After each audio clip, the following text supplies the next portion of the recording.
Great. Thank you very much for coming this morning. You'll have to forgive me. I've for the last 18 or 19 months or so, I've given more or less the same presentation over and over again. This is the first time I've actually started from scratch and done something entirely new. So that may be a benefit or really, really painful. So we'll see over the next 20 minutes or so. But thank you for the introduction. A lot of that stuff actually really resonated with me. Because I go to a few banking conferences and talk to sort of senior people in banking and talk a little bit about customer engagement, and it's all about the millennials. And I sort of kind of sigh and shrug a bit when people say that, because I'm 31 years old. I was born in 1985. I guess that makes me a millennial. I've never described myself as a millennial. It doesn't really mean anything to me. Frankly, how much I have in common with a 19-year-old today, I don't know. But fundamentally, I think we started out building a bank for ourselves at Monzo. We surveyed our first 2,000-3,000 customers, and overwhelmingly they were iPhone using, they were male, they lived in London, worked in technology, and were aged about 31. So I was building a bank for myself, which made it a lot easier, because I hung out with people like me a lot. But as we've broadened out, we've now got 80,000 cardholders and 250,000 odd people signed up to our community. We've had to seek to understand different types of people, and we've not always done a good job. So I'm going to talk a little bit about building a bank with our customers, and just tell you a bit of the story of the last 18 months, the kinds of things that we've done to really understand and engage with our customers, both at the very early adopter core, but then spreading out to potentially the early mainstream now. So first of all, what is Monzo? Oh, God, that's backwards. How do I go? Are we right at the back? I think we're at the back of this. Let me go right to the start again. Good presentation. OK, start again. Aha, building a bank with our customers. So Monzo is one of the newest banks. We got our license in August of this year. I've been in retail banking for 3 months. Before that, I've worked in financial services and fintech, I guess, for about 5 or 6 years. And we started out on a 2-year journey to get a banking license. And our license is currently restricted, and the restrictions will get lifted hopefully early next year. What we did that was very different to many of the other so-called challenger banks out there was very, very early on, we launched a prepaid card, which is hot coral, and some of you may have one. And if you don't, I have a handful, so you can skip the waiting list and come and get one.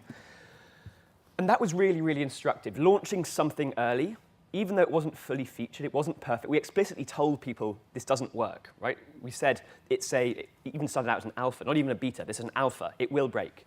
And the first 500 or 600 cards did break pretty horribly, and we fixed it within about 2 or 3 weeks. And then after about a month or two, something strange happened. The most common query stopped being, why doesn't my card work to buy my groceries, and started being, can I have another one of these? Can I have one for my brother or sister or my parents or my wife or my kids? And that was a moment we knew we were onto something. And that was after only 8 months, literally after starting the company, that we rolled out these prepaid cards super, super early. We were really, really transparent with our customer base. You actually had to come to the office to hear me sort of stand on a stool and say, thanks for your help, guys, but this will break. You're guinea pigs, it will break, but come and help build the kind of bank that you'd be proud to use. That was the messaging. We tested the hell out of this, but build the kind of bank that you would be proud to use. And that really, really resonated with people. People took, and as you had to come all the way to our office to get one of these damn things, people took days off work. People came down from Glasgow and Edinburgh, across from Bristol and Bath, to our office on a Tuesday night, invariably, to pick up one of these cards. And we're now at 80,000 cards distributed. The last 70-odd thousand, you didn't have to come to our office. We now post them. So this is our office in just down the road in Shoreditch. But we've had probably, 5,000 or 6,000 people through our doors now, which has really, really helped foster that kind of transparency and genuine connection. Just going back to my notes. So I think the things that really define us, first of all, it's being just ultra, ultra transparent, even when it's painful. Second is being genuinely useful. So not seeking engagement so that we can then cross-sell you stuff. So we don't measure dwell time in the app. We don't measure app opens. Like, I loved Google's early mantra, which was, we want to get people off the site as quickly as possible, because that means we've done our job properly. Same with Monzo. If you never have to use the app, actually, that's kind of great. We've done our job. We don't want you coming back to the app all the time. It's not a KPI for us. So as well as being transparent and genuinely useful, I think being genuine. We talk like millennials because many of us are millennials. We use emoji in a lot of our communications because we genuinely use emoji in the way we talk to our friends. And I think finally, the thing that I've really learned and I didn't understand 18 months ago is that it can be delightful. Actually, your personal finances can be delightful. And that relationship with your bank is more like, if done right, it can be one much more like a friend or a peer talking to each other than your bank manager going sort of cap in hand asking for money. So moving on. Is there a timer up here or not? I'll keep time on my watch. Nope, OK. Well, just wave at me if you want me to get off. So I don't know how long this takes because I've never done it before. I timed my old one to like bang on 90 minutes. But so we talked about broadly our values, who our customers are, me, who we are, Monzo, come and get a card. So some of the more tactical stuff we've done over the last 18 months. The first of all was our community forum. So it's available in-app or on the website. And basically, this is a public forum. You can go community.monzo.com. You can actually have a read of it now. And you can see the top row there. Pink is our head designer. I'm the little face with the beard. I is my uncle, who spends a lot of his time on the forum. But we've had, I don't know, tens of thousands of people on this thing. And we use it for all sorts of engagement. I was at a design studio yesterday giving a sort of similar talk. And they said something that really resonated, actually. The kinds of feedback you get from different people is you need to really understand the kinds of customers who are giving you feedback. So our community are basically sort of our brand police. They are not useful for giving feedback on product features necessarily because they are like the most powery of power users out there and they'll demand every feature on the sun, but they are really good at saying, hey, like that's not on brand. That doesn't feel like Monzo. That's a misstep. So that's a really useful first check for us. So what we do with any new feature, we post a sneak preview. So genuinely, our design team goes and puts prototypes on our forum. And if you're our competitor, you're very welcome to go on our forum and see all the stuff we're releasing over the next 6 or 9 months. It's all up there. Because it allows us to be really, really open and transparent, and we get this great feedback, which is, hey, that feature feels spammy or insincere, or it's just not clear.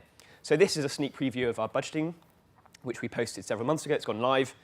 And we iterated on this a lot, even at prototype stage with these designs in the forum. Another one that's a sneak peek that went live 5 or 6 days ago was Monzo Me, which is launching today.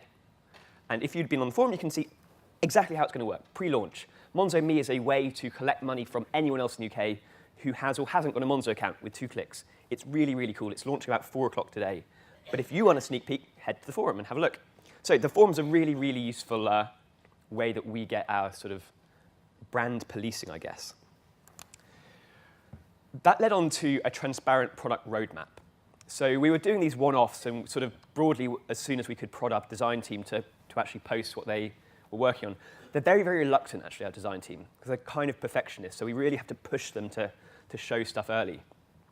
And it was kind of ad hoc. So what we did is collected it all in one place with a public, this is, again, on the internet. You can go and see what's on our roadmap for the next 3 months, next 6 months, and longer term. And we should probably adjust those now. It's probably more like the next few weeks and the next 3 to 6 months. But you get the picture.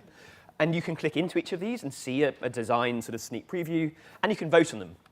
And the reason I say you should not listen to necessarily your power users is the top vote, Apple Pay, which I think the majority of the population don't care at all about, and power users who use iPhones and live in London care a lot about. So anyway, just be wary when you're sort of listening to your power users on your forum, because they're a bit crazy. OK, the next thing we did, who can guess what this is? It was our rename. Someone asked me earlier, why did we change our name from Mondo to Monzo? Broadly, we got a trademark challenge and a lawsuit, well, not quite a lawsuit, but a trademark challenge. And the challenger had a lot more money than us and frankly was going to make our lives very difficult, and so we had to change the name.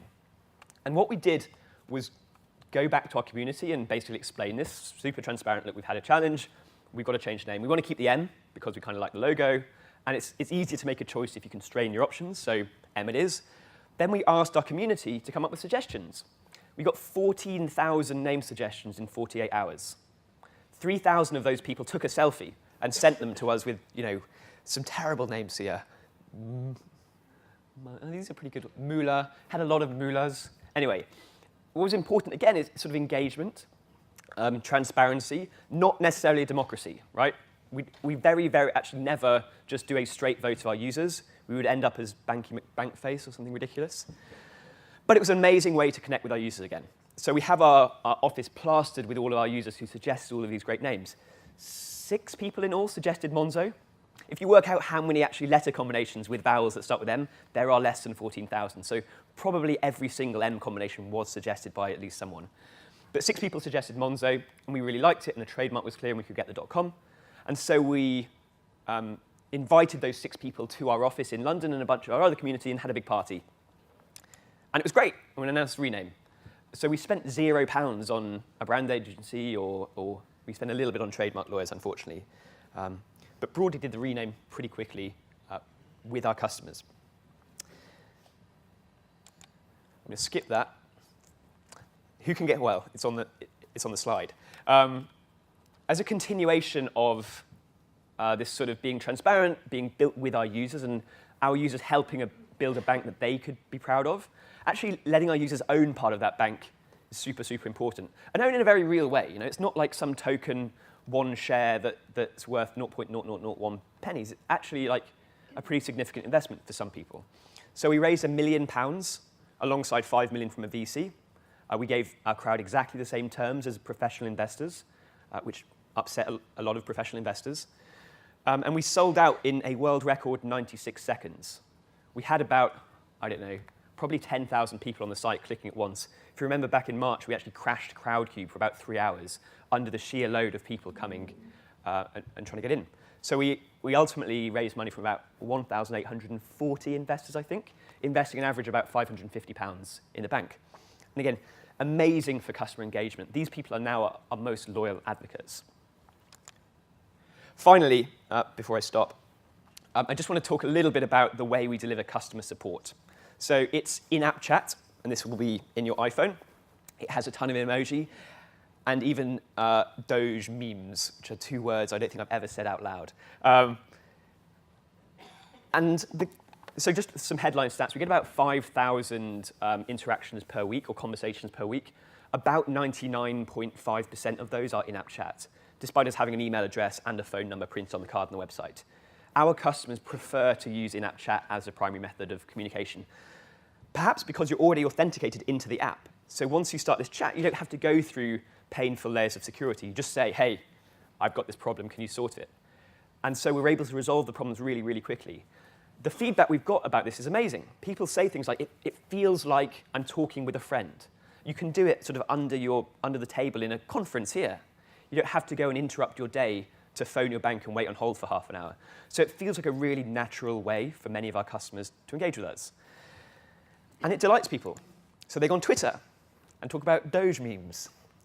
That's a Doge meme, if you haven't ever seen that before. But it's just a sort of delightful, genuine way to engage with our customers. It's not something that a bunch of bankers in suits have sort of, in a boardroom said, we should have more Doge memes.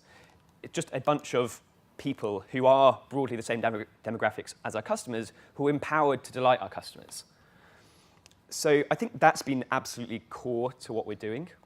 So a combination of all of these things broadly delivers banking which is highly personal, which is delightful, which is hopefully useful, and more than anything, which is genuine. So I think that is the key to building customer engagement, not slapping on various cross-selling opportunities, but being genuine, being useful and being genuine. So that was Monzo. I've got some cards afterwards. Thank you for listening.